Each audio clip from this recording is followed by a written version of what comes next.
The big number today will be TCS. Rima's here with the key expectations. Rima, the stock had outperformed a bit earlier and now is off the highs. What is the street expecting in terms of numbers?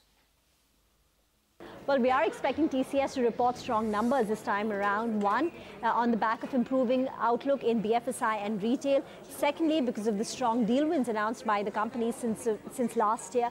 Thirdly, on account of the 4.5% rupee depreciation. And finally, because this is a seasonally strong quarter. And in the large cap space, we expect TCS to report the strongest numbers. So a 2.9% dollar revenue growth, a constant currency growth of 4 to 4.2%, 150 bips margin improvement to 26.5%, driving a 10% increase in the company's profitability. Can the company start reporting a double-digit constant currency growth from this quarter on?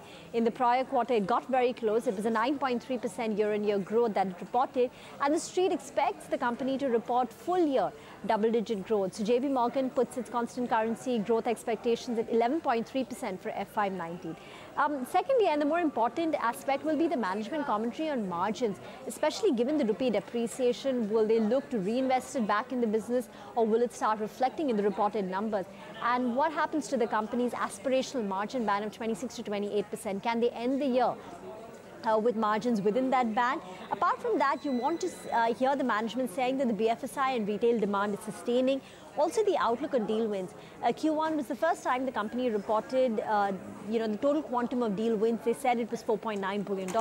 Does that sustain? The outlook on digital revenues, which is about 25% of its revenues.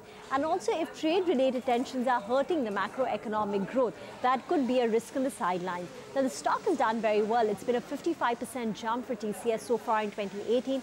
Valuations are 21.5, 22 times forward. Multiple is higher than its historical average. So a lot of the good news is already priced in, but the expectations are quite high.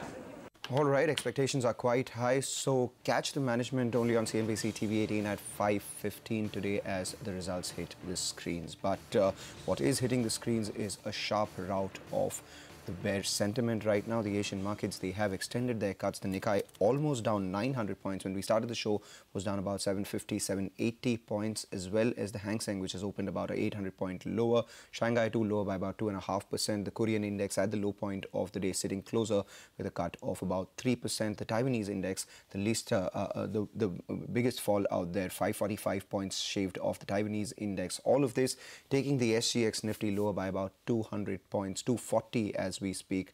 So yes, there is a lot of weakness in the market as well as sentiment. With that, what we'll do is take a short break, come back, we focus on some individual stocks. C reported a strong quarter. More highlights on that when we return.